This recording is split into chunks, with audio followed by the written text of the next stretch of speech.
الشیطان الرجیم بسم اللہ الرحمن الرحیم الحمد للہ الذی خلق السماوات والارض وجعل الظلمات والنور ثم الذین کفروا بربهم یعدلون الصلاة والسلام علی اشرف الانبیاء والمرسلین حبیب الہ العالمین بالقاسم محمد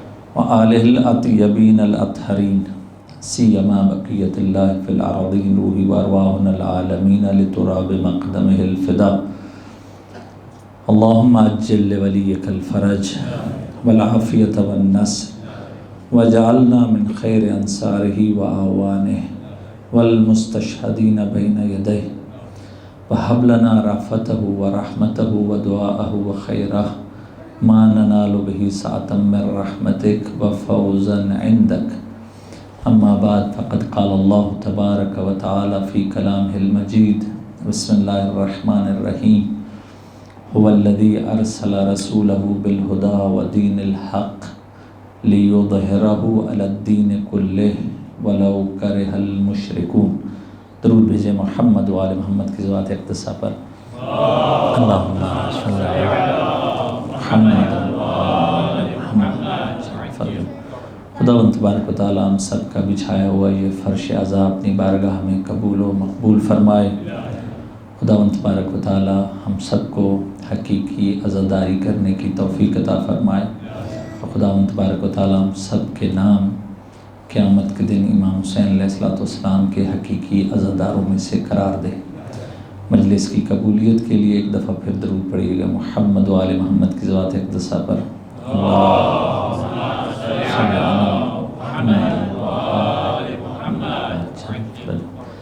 سب سے پہلے آپ تمام برادران اور خاران گرامی کی خدمت میں تسلیت اور تعزیت عرض ہے، اور یہ استقبال محرم کی مجلس ہے، اور جو ہمارا اس 12 دنوں میں موضوع رہے گا اس موضوع کا نام ہے دین کا حقیقی مفہوم۔ انشاءاللہ اس کو اپنی بات کو اپنے موضوع کو کل سے شروع کریں گے پہلی شب سے۔ آج مقدمتاً آپ کی خدمت میں چند عرائض پیش کریں گے۔ پہلی بات یہ ہے کہ خدا تبارک و تعالیٰ کا لاکھ لاکھ شکر ہے کہ اس نے ہم سب کو توفیق دی ہے کہ سفرہ ابا عبداللہ الحسین علیہ السلام پر ہم سب بیٹھے ہوئے ہیں، اور آج کا زمانہ وہ ہے کہ جہاں بیشتر جگہوں پر اس کرونا وائرس کی وجہ سے عزادار مجبور ہیں یا تو عزاداری نہیں کر پا رہے، یا اگر کر پا رہے ہیں تو وہ بڑی محدودیت کے ساتھ ہے۔ تو اس میں ہم سب کو خداوند تبارک و تعالیٰ کے حضور سجدہ ریز ہونا ہے اور شکر بجا لانا ہے کہ ہمیں یہ توفیق یہاں نصیب ہوئی۔ اگرچہ محدودیت ہے لیکن پھر بھی خداوند تبارک و تعالیٰ کا لاکھ لاکھ شکر ہے کہ بقیہ جگہوں کی نسبت ہم نسبتاً آزادی سے یہ فریضہ انجام دے رہے ہیں۔ دوسری چیز جو آپ کی خدمت میں عرض کرنی ہے وہ یہ کہ عزاداری سید الشہداء علیہ السلام خود ایک بہت بڑی نعمت ہے، اور اس نعمت کا اقرار اور اظہار اور اس پر شکر بجا لانا یہ فریضہ ہے۔ آیت اللہ بہجت کے بقول کہ یہ ایک ایسا مستحب ہے کہ جس کے اندر ہزاروں وجوب چھپے ہوئے ہیں۔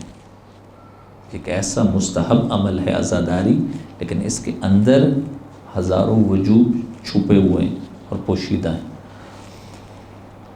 توجہ فرمائیے کہ دینی احکام، اپنی بات کو یہاں سے شروع کر رہا ہوں کہ دینی احکام جنہیں ہم اپنی زبان میں یہ کہتے ہیں کہ شرائط تکلیف یا شرائط وجوب، کوئی بھی دینی حکم چاہے واجب ہو چاہے حرام ہو، یہ حکم واجب یا حرام اس وقت آئے گا جب ہم میں 3 شرائط پائی جاتی ہوں۔ توجہ سے بات سنیے گا، یہ پہلا مرحلہ ہے۔ اگر ہم بالغ ہوں گے تب وجوب ہمارے اوپر آئے گا، دوسری چیز ہم عاقل ہوں گے تب وجوب ہمارے پر آئے گا، اور تیسری چیز قدرت ہم پر ہوگی تو تب وجوب ہمارے سے تعلق رکھے گا۔ بس یہ 3 شرائط ہیں، ان کو کہتے ہیں شرائط تکلیف۔ ہم سب مکلف ہیں، وہ افراد جو بالغ ہیں، جو عاقل ہیں اور جو قدرت رکھتے ہیں واجب کو انجام دینے کی اور حرام سے بچنے کی قدرت رکھتے ہیں، اس کو کہتے ہیں شرائط تکلیف۔ ہمیں یہ بتایا گیا ہے، توجہ میری طرف رہے، کوئی بھی آئے مومن تو آپ لوگوں کی توجہ اس طرف نہیں ہونی چاہیے تاکہ مجلس حقیقی انداز سے آگے جاری رکھ سکیں۔ ایک دفعہ پھر درود بھیجیے محمد وآل محمد کے ساتھ اقتصا پر۔ اللہم صلی اللہ ہمیں ہمارے مراجع نے یہ چیز بتائی ہے کہ یہ جو شرائط تکلیف ہیں 3 چیزیں ہیں، بلوغ ہے، عقل ہے اور قدرت ہے۔ اگر کوئی بھی بالغ ہوگا، کوئی بھی عاقل ہوگا اور کسی میں بھی قدرت ہوگی دینی احکام کو انجام دینے کی، تو یہ بتایا گیا ہے کہ اس کے بعد دوسرا مرحلہ یہ ہے کہ ہم جو بھی اعمال انجام دیں گے اسے صحیح طریقے سے انجام دیں گے۔ اس کو بولتے ہیں شرائط صحت تکلیف۔ بالغ ہم ہیں، عاقل ہم ہیں، ہم میں قدرت بھی ہے کہ ہم احکام کو انجام دیں، اعمال کو انجام دیں۔ اب یہ کہا گیا ہے کہ دوسرے لیول پر صحیح انجام دو۔ مثلاً کیا؟ مثلاً یہ کہ جب بھی وضو کرو تو صحیح وضو کرو۔ صحیح وضو کرنے سے کیا مراد؟ بتایا گیا کہ پانی جو ہو وہ پاک ہونا چاہیے، مباح ہونا چاہیے، غصبی نہیں ہونا چاہیے۔ وضو میں قصد قربت شرط ہونی چاہیے۔ وضو میں یہ جو ہمارے اعضاء ہیں جن پر ہم نے وضو کرنا ہے وہ نجس نہیں ہونے چاہیے۔ وضو میں ترتیب شرط ہونی چاہیے، ترتیب خراب نہ ہو۔ یہ جب ساری چیزیں ہم پراپر انجام دیں گے تو پتہ یہ چلے گا کہ ہم نے اس عمل جو عبادی عمل ہے اس کو صحیح انجام دیا ہے۔ بس اس کو بولتے ہیں شرائط صحت تکلیف، کہ آپ نے صحیح طریقے سے جو آپ پر ذمہ داری عائد کی تھی شریعت نے، آپ نے اس کو صحیح طریقے سے انجام دیا۔ یا نماز کے بارے میں، نماز کب صحیح ہوگی؟ جب قبلہ رخ ہوں گے، جب طہارت ہوگی، توجہ فرما رہے ہیں، جب جگہ غصبی نہیں ہوگی۔ یہ ساری کیا ہیں؟ شرائط صحت تکلیف، کہ ہم لوگوں نے جو بھی عمل عبادی انجام دے رہے ہیں اس کو صحیح انجام دینا ہے۔ یہ دوسرا مرحلہ ہے کہ وضو صحیح طریقے سے، نماز صحیح طریقے سے۔ تیسرا مرحلہ یہ ہے کہ ممکن ہے پہلے مرحلے میں تھا کہ شرائط تکلیف تھی، بالغ ہونا، عاقل ہونا، قادر ہونا۔ دوسرا مرحلہ یہ تھا کہ صحیح انجام دینا۔ ہو سکتا ہے کہ ہم بالغ ہوں، عاقل ہوں، قادر بھی ہوں۔ دوسرے مرحلے میں یہ ہے کہ ہم صحیح طریقے سے نماز جو پڑھنی تھی وہ ہم صحیح طریقے سے نماز پڑھیں، حج جس طرح انجام دینی تھی صحیح انجام دیں، روزہ جس طریقے سے رکھنا تھا وہ صحیح طریقے سے رکھیں۔ جو بھی اعمال عبادی اعمال ہیں جس طرح ہمیں بتایا گیا تھا ہم نے اس کے مطابق وہ انجام دے دیے۔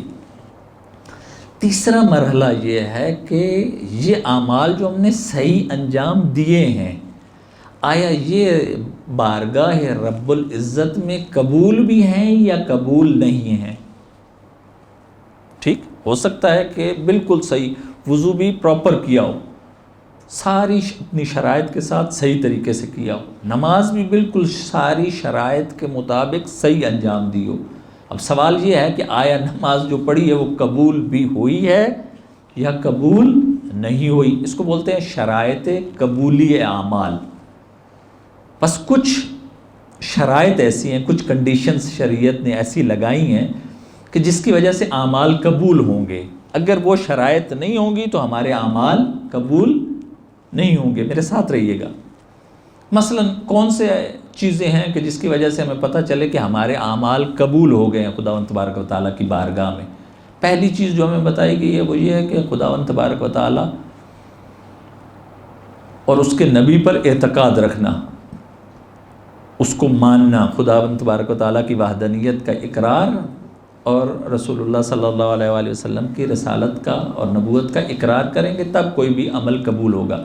اگر نہیں کریں گے تو ہمیں فاسق شمار کیا گیا ہے۔ قُلْ أَنْفِقُوا طَوْعًا أَوْ كَرْهًا لن یتقبل منکم، کیوں؟ انکم کنتم قوما فاسقین، کہ تم اگر اپنی مرضی سے انفاق کرو یا مرضی سے نہیں مجبوری سے انفاق کرو، تمہارے یہ عمل قبول نہیں ہوگا۔ کیوں؟ کیونکہ تم نے خدا اور اس کے رسول پر جو اعتقاد رکھنا تھا وہ اعتقاد نہیں رکھا، اسی لیے لن یتقبل منکم، یہ قبول نہیں ہے۔ یا قرآن نے بتایا کہ دوسری شرط یہ ہے کہ ان افراد کا عمل قبول ہوتا ہے کہ انما یتقبل اللہ من المتقین، عمل تب قبول ہوگا کہ ہم میں تقوی ہوگا۔ اگر تقوی نہیں ہوگا، قرآن کہہ رہا ہے کہ تقوی اگر نہیں ہوگا، آپ نے وضو بالکل ٹھیک کیا ہے، نماز بالکل ٹھیک پڑھی ہے، لیکن قبولی کا معیار تقوی ہے، اگر تقوی نہیں ہے قبول نہیں ہوگا۔ یا نماز پڑھی ہے لیکن خمس و زکوٰۃ اگر نہیں دیا، روایت یہ ہے کہ من صلی ولم یزکی لم تقبل منہ صلاتہ، کہ نماز پڑھی ہے زبردست، بڑی خداوند تبارک و تعالیٰ کے حضور میں بڑی تواضع سے پڑھی ہے، لیکن زکوٰۃ ساتھ نہیں دی ہے، خمس نہیں دیا ہے، تو امام فرماتے ہیں کہ یہ نماز قبول نہیں ہے۔ کیوں؟ یہ شرائط قبولی اعمال ہے۔ یا حدیث یہ ہے کہ اگر کسی مومن مرد یا مومن عورت کی غیبت کی ہے، روایت یہ ہے، حدیث یہ ہے کہ 40 دن تک نماز بھی قبول نہیں ہے اور روزہ بھی قبول نہیں ہے۔ پس غیبت کا نہ ہونا شرائط قبولی اعمال ہے، ہمارا عمل تب قبول ہوگا جب غیبت نہیں کریں گے۔ یا ان جوانوں کے لیے اور نوجوانوں کے لیے، بچوں کے لیے بھی، کہ اگر ماں باپ کی طرف غصے سے اگر کسی نے دیکھا ہے، غصے سے دیکھا بھی اگر ہے، ماں باپ کی طرف ہوتا ہے، بچے یا بچیاں غصے سے دیکھتے ہیں، ماں باپ سمجھائیں وہ غصے سے دیکھتے ہیں، روایت میں یہ ہے کہ اس وقت بھی عمل قبول نہیں ہوگا، کوئی بھی عمل انجام دے لے۔ بس یہ جو سب شرائط ہیں یہ شرائط قبولی اعمال ہیں۔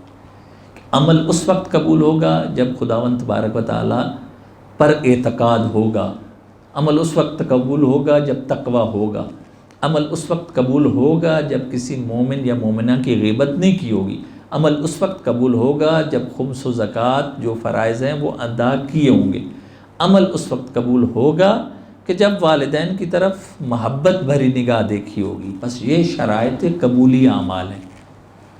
میں آپ سب کی شکلیں دیکھ رہا ہوں، آپ کے ذہن میں یہ یقیناً یہ سوال ہوگا کہ یہ تو مشکل بات ہوگی مولانا، یہ سخت ہو جائے گا۔ تو سخت بات ہے کہ ہم عمل انجام دیں بڑے ذوق و شور و ذوق کے ساتھ، شور و اشتیاق کے ساتھ، شوق و ذوق کے ساتھ عمل انجام دیں، لیکن آیا وہ قبول بھی ہوگا یا نہیں؟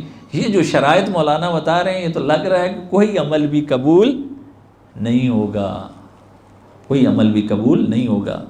اپنی طرف سے نہیں بتائی، آیات اور روایات سے بتا رہا ہوں۔ بس اسی لیے یہ چیز ہمیں بتائی گئی ہے کہ یہ جو قبولی اعمال ہیں بعض اوقات اتنے سخت ہیں کہ ممکن ہے انسان ساری زندگی اعمال انجام دے لیکن 1-2 رکعت نماز مقبول نہ پڑھے۔ صحت عمل ہے، سارا نماز جو پڑھی ہے بڑی صحیح پڑھی ہے، روزہ جو رکھا بڑا صحیح رکھا ہے، آیا قبول ہے یا نہیں؟ ہو سکتا ہے کہ نہ قبول ہو سکتا ہے نہ قبول ہو۔ اس لیے یہ روایات میں بھی ہے کہ کسی بھی انسان نے اگر 2 رکعت خلوص سے پڑھی ہو اور وہ نماز اس کی مقبول ہو تو یہی 2 رکعت نماز اس سے جنت میں لے جائے گی، حدیث ہے۔ یا ایک نیکی اگر کسی نے انجام دی ہو اور وہ نیکی مقبول ہو، ایک نیکی جو خداوند تبارک و تعالیٰ کی بارگاہ میں مقبول ہو، قبول ہوئی ہو، اس ایک نیکی کی وجہ سے وہ جنت میں چلا جائے گا۔ اس سے پتہ یہ چلتا ہے کہ قبولی اعمال سخت ہے، ورنہ کبھی بھی خداوند تبارک و تعالیٰ یہ نہ کہتا کہ 2 رکعت جس نے مقبول پڑھی ہو وہ جنت میں چلا جائے۔ بس یہ بعض اوقات 2 رکعت پڑھنا بھی سخت ہے یا ایک نیکی بھی انجام دینا سخت ہے۔ یا اللہ کیا کریں پھر؟ ہم لوگ انسانوں کی حالت تو یہی ہے، حقیقتاً ایسی حالت ہے۔ آپ لوگ میری طرف دیکھ رہے ہیں، میں کم از کم اپنی حالت بتا رہا ہوں. آپ لوگ الحمدللہ اہل معرفت ہیں، آپ لوگ ایسے نہیں ہیں، آپ لوگ معنویت میں بہت اوپر ہیں. میں اپنی حالت آپ لوگوں کے ساتھ شیئر کر رہا ہوں. ایک دفعہ درود پڑھیے محمد و آل محمد کی ذات اقدس پر. اللہم صلی علی محمد. سید الشہداء کا یہ جملہ پھر یاد آتا ہے جو دعائے عرفہ میں ہے، الہی من کانت محاسنہ مساوی فکیف لا تکون مساوی مساوی. کہ یا اللہ ہماری نیکیوں کی حالت یہ ہے کہ ہماری نیکیاں ہی گناہ ہیں، تو ہمارے گناہوں کا کیا حال ہوگا جب ہماری نیکیوں میں اتنے گناہ شامل ہیں. ہو سکتا ہے سوال ذہن میں آئے کہ نیکیاں کیسے گناہ اس میں شامل ہیں؟ نیکیوں میں گناہ اس لیے شامل ہیں کہ 1000 ریا ہے اس میں، 1000 شہرت طلبی ہے اس میں، 1000 خلوص سے ماورا ہے ہماری نیکیاں. اس لیے امام علیہ السلام فرما رہے ہیں کہ الہی من کانت محاسنہ مساوی فکیف لا تکون مساوی مساوی. پھر ہمارے گناہوں کی کیا صورتحال ہوگی؟ آپ لوگوں نے منہ نیچے کر لی. یقین کیجئے جب انسان یہ سنتا ہے تو یقیناً ہم میں سے اکثریت مایوس ہو جاتی ہے. یہ جب ساری چیز آپ کے سامنے رکھی، چہرے نظر آ رہے ہیں، مایوسی آ گئی. اب مایوسی 2 ٹائپ کی. ایک مایوسی بری ہے. وہ مایوسی کون سی ہے؟ جو خداوند تبارک و تعالیٰ کی رحمت سے ہمیں دور کر دے. سب کچھ ہونے کے باوجود خداوند تبارک و تعالیٰ کی رحمت وسعت کل شیء، وسیع ہے، سب چیزوں سے وسیع ہے. بس خداوند تبارک و تعالیٰ کی بارگاہ میں انسان کبھی بھی مایوس نہ ہو.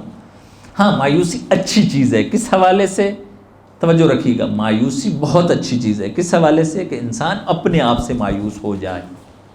یہ مایوسی اچھی چیز ہے. شریعت نے بتائی ہے کہ یہ مایوسی اگر نہیں ہوگی تو انسان میں غرور اور تکبر اور خداوند تبارک و تعالیٰ کی عظمت کا انسان احساس نہیں کر سکے گا.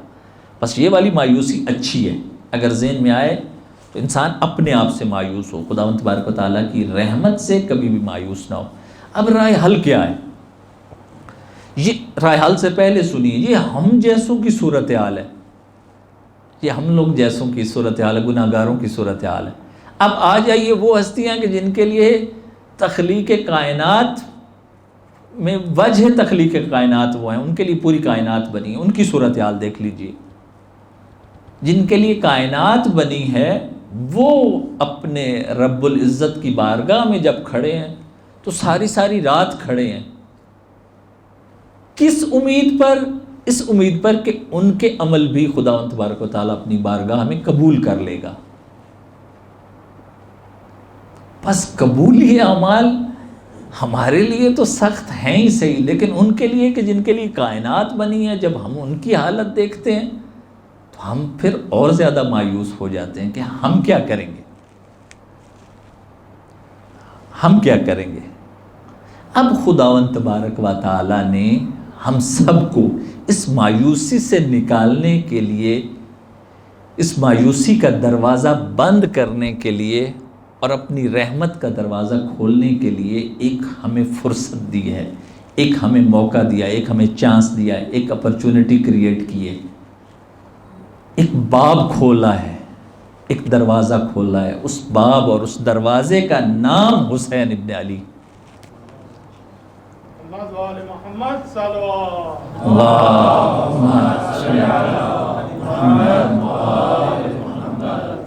کہا کہ یہ سب مایوسی اور یہ سب شرائط صحت تکلیف ہو، شرائط قبولی اعمال ہو، یہ سارے اپنی جگہ، لیکن تمہارے لیے ایک ایسا دروازہ کھول رہا ہوں. اگر اس خداوند تبارک و تعالیٰ کی رحمت واسعہ کے دروازے میں گھس جاؤ تو پھر بھی سنبھال لوں گا، پھر بھی تمہارا ہاتھ پکڑ لوں گا. اگر بارگاہ حسین ابن علی علیہ السلام میں داخل ہو جاؤ پھر ہاتھ پکڑ لوں گا تمہارا، پھر یہ مایوسی ختم ہو جائے گی. اگر حسین کے نام پر اظہار محبت کرو گے، جب بھی مولا کا نام لیا خوش ہوگے، یا مولا کی زیارت کرو گے یا مولا کے لیے اشک بہاؤ گے تو میں اس اشکوں کو کبھی بھی رد نہیں کروں گا۔ لبیک یا حسین، لبیک یا حسین، لبیک یا حسین، لبیک یا حسین، لبیک یا حسین، لبیک یا حسین۔ تو خداوند تبارک و تعالیٰ ان اشکوں کو کبھی بھی خالی نہیں لوٹائے گا۔ توجہ فرمائی آپ نے۔ اور اس کا احساس اور باور کب ہوگا؟ ہو سکتا ہے ابھی ہو کہ مجلس ہو رہی ہے، لفاظی ہے، نہیں، اس کا احساس اس وقت ہوگا جب آنکھیں بند ہوں گی۔ جب آنکھیں بند ہوں گی اور جب حقیقی آنکھیں کھلیں گی، اس وقت پتہ چلے گا کہ ہماری کی ہوئی نیکیاں جو ہم سمجھ رہے تھے کہ وہ فائدہ مند ہوگی، وہ سب ریجیکٹ ہو جائیں گی، اور مولا کی بارگاہ میں بہایا ہوا ایک آنسو بھاری پڑ جائے گا ان نیکیوں پر۔ اس وقت احساس ہوگا، اس وقت احساس ہوگا کہ مجلس کیا چیز ہے، حسین ابن علی کیا چیز ہے۔ روایت میں ہے نا کہ اذا کان یوم القیامہ، جب قیامت کا دن آئے گا، نادى منادن، ایک منادی ندا دے گا کہ این زوار الحسین، این زوار الحسین، کہاں ہیں حسین ابن علی علیہ السلام کے زوار کہاں ہیں؟ اور ایک بڑا طبقہ آئے گا، سائڈ پر ہوگا، خداوند تبارک و تعالیٰ خود مخاطب ان سے ہوگا کہ تم نے یہ جو حسین ابن علی کی بارگاہ میں تم لوگ آئے، اس کی وجہ کیا ہے؟ خود اپنے احساسات بتاؤ، قیامت کا دن ہے، خود اپنی فیلنگز بتاؤ، تم لوگ کیوں حسین ابن علی کے چاہنے والے ہو، وجہ کیا ہے؟ وہ خداوند تبارک و تعالیٰ سے ہم کلام ہوں گے کہ حباً لرسول اللہ، رسول کے حب کی وجہ سے ہم حسین کی پارٹی بنے ہم، یا حباً لعلی ابن ابی طالب، دوسری چیز کہ علی ابن ابی طالب کی محبت ہمیں مولا حسین کے دروازے پر لے آئی ہے، تیسری چیز حباً لفاطمۃ الزہرا سلام اللہ علیہا، کہ بی بی کی محبت ہمیں ان کے بیٹے کے در پر لے آئی ہے۔ تو خداوند تبارک و تعالیٰ آگے کہے گا کہ قریب آؤ، قریب آ کے کہے گا کہ ھذا محمد و علی و فاطمۃ والحسن والحسین، یہ پنجتن آل ابا ہیں، تم ایسا کرو کہ تم ان کے پرچم کے نیچے آ جاؤ، اور پرچم کے نیچے آ کر ان کے ساتھ ملحق ہو جاؤ اور جنت میں داخل ہو جاؤ۔ اب یہ جو عاشقان ابا عبداللہ علیہ السلام ہیں، ان کا مرتبہ یہ ہوگا کہ یہ ملحق ہو جائیں گے۔ اور وہ والی روایت جو آپ کی خدمت میں عرض کی تھی، وہ یہاں کی روایت ہے کہ اس کے بعد ہوگا یہ کہ جو عاشق ہیں سید الشہداء کے، وہ اتنے امام حسین علیہ السلام کے عشق میں فانی ہو جائیں گے، فنا ہو جائیں گے۔ ہوگا کیا کہ یہ جو سورہ مبارکہ زمر کی آیت ہے کہ آپ کی خدمت میں عرض کیا تھا کہ آیت اللہ شبیری زنجانی سے منسوب ہے کہ وَسِیقَ الَّذِينَ اتَّقَوْا رَبَّهُمْ إِلَى الْجَنَّةِ زُمَرًا، کہ لفظ سیقہ کا مطلب یہ ہوتا ہے کہ نہ چاہتے ہوئے کسی بھی انسان کو پکڑ کر، جیسے ہم کہتے ہیں نا دھکیل کر، ہاتھ سے پکڑ کر کھینچنا۔ وہ فرماتے ہیں کہ جنتیوں کے لیے یہ جو تعبیر ہے، مجھے سمجھ نہیں آ رہی تھی قرآن کی یہ تعبیر، اس کا کیا مطلب ہے کہ جنتیوں کو پکڑ کر جنت میں لے جانا، یہ تو سمجھ نہیں آتی۔ جہنمیوں کے لیے یہ جو آیت ہے وَسِیقَ الَّذِينَ كَفَرُوا إِلَىٰ جَهَنَّمَ زُمَرًا، وہ سمجھ میں آتی ہے کہ جہنمیوں کو ملائکہ دھکیل کر جہنم کی طرف لے جائیں گے، لیکن جنتیوں کو دھکیلنے کا کیا مقصد، یہ بات سمجھ نہیں آتی تھی۔ وہ فرماتے ہیں اس وقت تک سمجھ میں نہیں آتی تھی جب تک یہ حدیث نہیں دیکھی تھی۔ جب یہ حدیث دیکھی اس کے بعد پتہ چلا کہ یہ جو جنتی ہیں، جو ورود جنت میں سید الشہداء علیہ السلام کے ساتھ عاشقان امام حسین علیہ السلام ہیں، یہ فنا ہیں اپنے سردار کے عشق میں، اور یہ عاشقان امام حسین علیہ السلام ورود جنت کے شروع میں ہی فقط اپنے مولا اور اپنے آقا کو دیکھ رہے ہیں، ان کی زیارت کر رہے ہیں، اور مولا اپنے عاشقان کی زیارت کر رہے ہیں۔ اسی میں اتنے فنا ہیں کہ ان کو جنت میں جو داخلہ ہے وہ بھول گیا ہے۔ اب جب وقت اتنا بیت جاتا ہے، خدا تبارک و تعالیٰ ملائکہ سے کہتا ہے کہ ملائکہ ان کو بتاؤ کہ اب تم کہاں ہو، لیکن یہ اپنے مولا کے عشق میں اتنے فانی ہیں کہ ان کو جنت کی بھی ہوش نہیں ہے۔ روایت ہے، یہ حدیث ہے۔ بس اس سے پتہ چلتا ہے کہ یہ جو امام حسین علیہ السلام والا مسئلہ ہے، یہ واقعاً سیریس مسئلہ ہے کہ جو بھی بارگاہ حسینی میں آ جائے اس کی توفیقات واقعاً عجیب ہیں۔ باقی اگر کوئی انسان یہ سمجھے کہ میرے اعمال کی وجہ سے میں بخشا جاؤں گا تو یہ سب سے بڑی غلطی ہے۔ نہیں، اگر تم بخشے جاؤ گے تو وہ والا دروازہ جو خداوند تبارک و تعالیٰ نے حسین ابن علی علیہ السلام کی محبت میں اور ان کے عشق میں کھولا ہے تاکہ انسانیت کو نجات دے سکے، اور اپنے ہاتھوں کو امام حسین علیہ السلام کے ہاتھوں میں ہم پکڑا سکیں اور ہم نجات پا سکیں، حسین ابن علی یعنی یہ اس سے تب قدر پتہ چلتی ہے کہ مولا کی قدر کیا ہے۔ میری بات سے یقیناً یہ نتیجہ نہ نکلے کہ جیسے بعض روایات میں بھی ہے، جب 8ویں تاجدار ولایت امام رضا علیہ السلام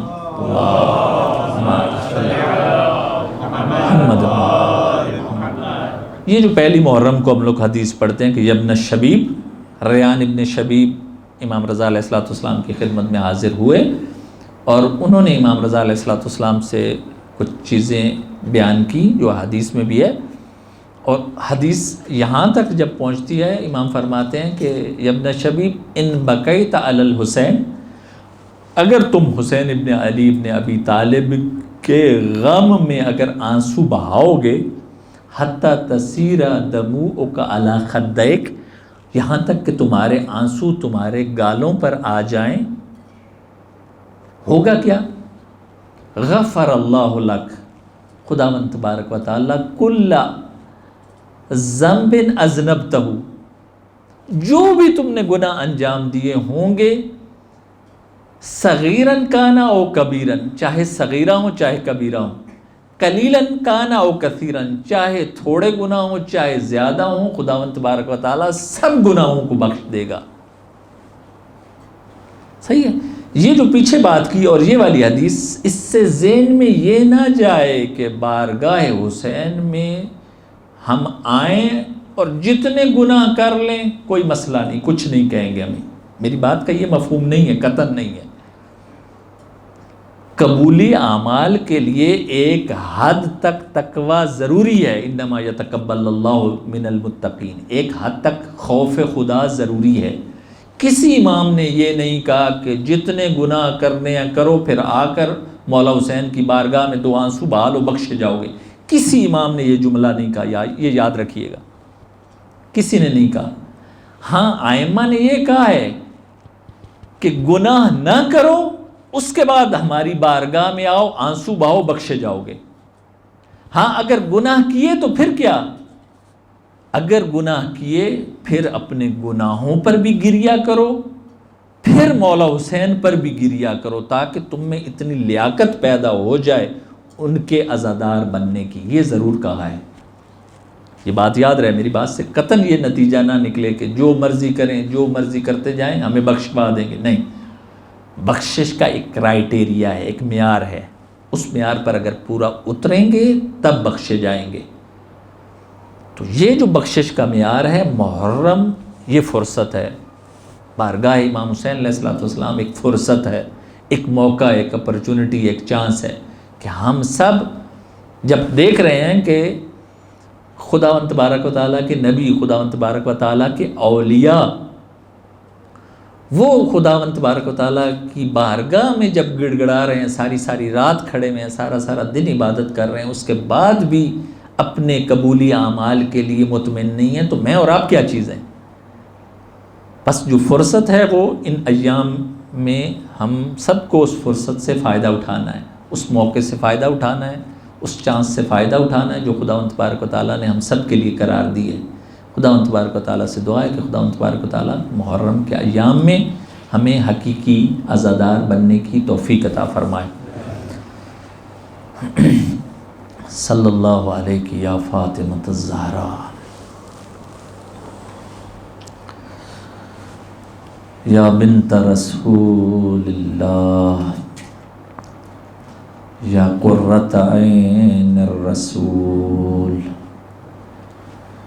یا سیدتنا و مولاتنا، انا توجہنا واستشفعنا وتوسلنا بکی الی اللہ وقدمناک بین یدی حاجاتنا. سب مل کے یا وجیہتان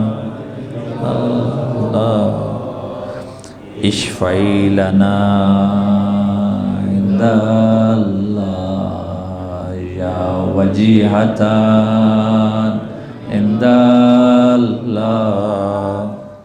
اشفعی لنا عند اللہ، یا وجیہتان عند اللہ اشفعی لنا عند اللہ.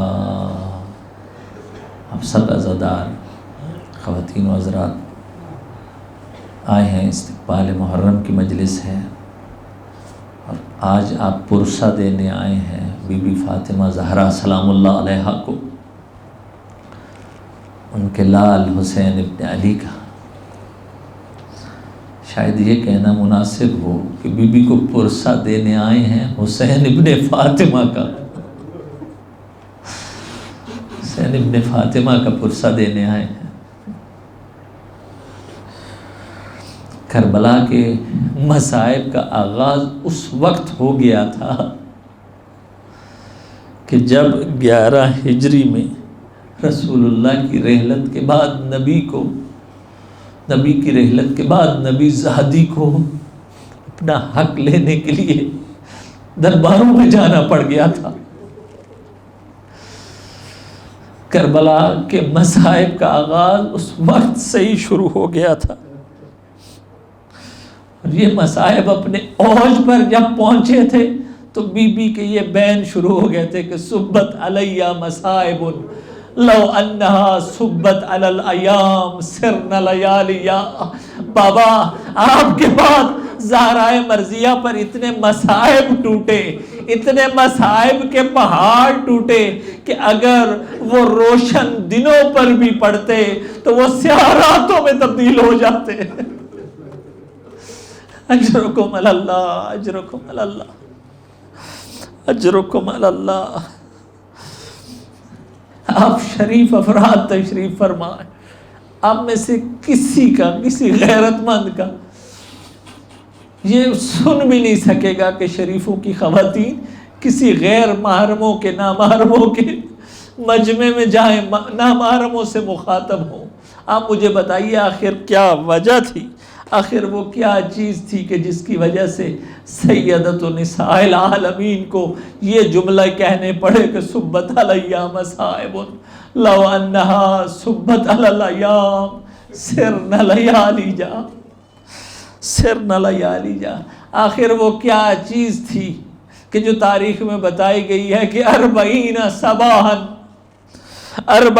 صباحاً فی بیوت المہاجرین والانصار، کہ نبی زادی 40 دن تک مہاجرین و انصار کے دروازوں پر جاتی رہی. والحسن والحسین معہم، یہ 2 شہزادے بھی بی بی کے ساتھ تھے. کس لیے؟ اس لیے کہ یہ جملے تاریخ نے ثبت کر لیے کہ یا معشر المہاجرین والانصار، یا معشر المہاجرین والانصار انصر اللہ فإنی بنت نبیکم فإنی ابنت نبیکم. بی بی نے یہ جملے کہے کہ اے مہاجرین و انصار، آج اللہ کے دین کی نصرت کے لیے باہر آ جاؤ. نہیں کہا کہ میری نصرت کے لیے باہر آؤ، کہا انصر اللہ، اللہ کے دین کی نصرت کے لیے باہر آ جاؤ، اللہ کے دین کی نصرت کے لیے آ جاؤ باہر. کیونکہ میں تمہارے نبی کی بیٹی ہوں، کیونکہ میں تمہارے نبی کی بیٹی ہوں. میں عام خاتون نہیں ہوں، میں تمہارے نبی کی بیٹی ہوں. عزادارو، کوئی نصرت کے لیے باہر نہیں آیا، نہ فقط نصرت کے لیے باہر نہیں آیا بلکہ روایت کے وہ یہ جملے ہیں کہ وہ گھر جس میں نبی اعظم صلی اللہ علیہ وآلہ وسلم بھی اجازت لے کر داخل ہوتے تھے، جس میں ملائکہ بھی اجازت لے کر داخل ہوتے تھے، لیکن ایک وقت آیا کہ جب امت والے بی بی کے دروازے پر پہنچے، نہ فقط دروازے پر پہنچے بلکہ دھمکیاں دینی شروع کر دی کہ علی کو باہر نکالو، علی کو باہر نکالو۔ عزادارو یہ باتیں ایک طرف، لیکن مصائب اس وقت اپنے اوج پر پہنچے جب یہ جملے تاریخ نے ثبت کیے، فَضَرَبَتْ فَاطِمَةُ يَدَيْهَا۔ بات فقط باتوں تک محدود نہ رہی بلکہ تازیان بی بی کے ہاتھوں پر مارے گئے۔ اب وہ لمحہ آیا جب بی بی نے صدا دی فضا الیہ الیہ، فضا آؤ میری مدد کرو۔ اب فاطمہ کھڑی نہیں ہو سکتی تھی۔ عزادارو یہ غم ہمارے لیے بہت کم ہے، ہمارے لیے تصور سے باہر ہو سکتا ہے، لیکن آپ تصور کیجئے کہ علی ابن ابی طالب کے لیے یہ غم کتنا عظیم ہوگا۔ اسی لیے مظلوم کائنات علی ابن ابی طالب جب دفن کرنے کے لیے گئے تو یہ قبر میں اتارنے سے بعد یہ جملے مولا نے فرمائے کہ یا رسول اللہ السلام علیکہ یا رسول اللہ، السلام علیکہ یا رسول اللہ، اے رسول خدا علی ابن ابی طالب کا سلام قبول کیجئے۔ وان ابنتک النازلۃ فی جوارک، یا رسول اللہ فقط میرا سلام نہیں بلکہ اپنی بیٹی کا سلام بھی قبول کیجئے، اپنی بیٹی کا سلام بھی قبول کیجئے جو آپ کے ساتھ ملحق ہو رہی ہیں۔ یا رسول اللہ علی ابن ابی طالب کے لیے ساری جگہوں پر صبر کرنا آسان تھا، لیکن اس موقع پر علی کے لیے بھی صبر کرنا سخت ہو گیا ہے۔ فَلَقَدْ اسْتُرْجِعَتِ الْبَدِيَّةُ وَأُخَذَتِ الرَّهِينَةُ، یا رسول اللہ آج وہ امانت واپس کرنے آ رہا ہوں جو آپ نے مجھے لوٹائی تھی۔ عزادارو علماء ایک جملہ پڑھتے ہیں کہ اے علی ابن ابی طالب، جب رسول نے فاطمہ زہرا آپ کے سپرد کی تھی اس وقت صحیح و سالم تھی، لیکن اے علی ابن ابی طالب جب آپ رسول کو لوٹا رہے ہیں تو فاطمہ شکستہ پہلو ہے، پہلو شکستہ ہے۔ فاطمہ اب وہ سالم نہیں رہی۔ اجرکم اللہ، اجرکم اللہ۔ بس آخری جملے میں کہوں گا، یا علی ابن ابی طالب آپ نے اپنے ہاتھوں سے غسل دیا بی بی کو، آپ نے اپنے ہاتھوں سے قبر مبارک میں اتارا، لیکن قربان جاؤں، لیکن قربان جاؤں اس فاطمہ کے لال حسین ابن علی ابن ابی طالب پر کہ جب عزادارو کربلا کی تپتی ہوئی ریت میں لاشاں بے گور و کفن پڑا ہے، نہ کوئی غسل دینے والا ہے، نہ کوئی کفن دینے والا ہے۔ یا سید سجاد آپ ہیں، پتہ نہیں آپ کے لیے وہ کیا لمحہ ہوگا۔ لا لعنت اللہ علی القوم الظالمین۔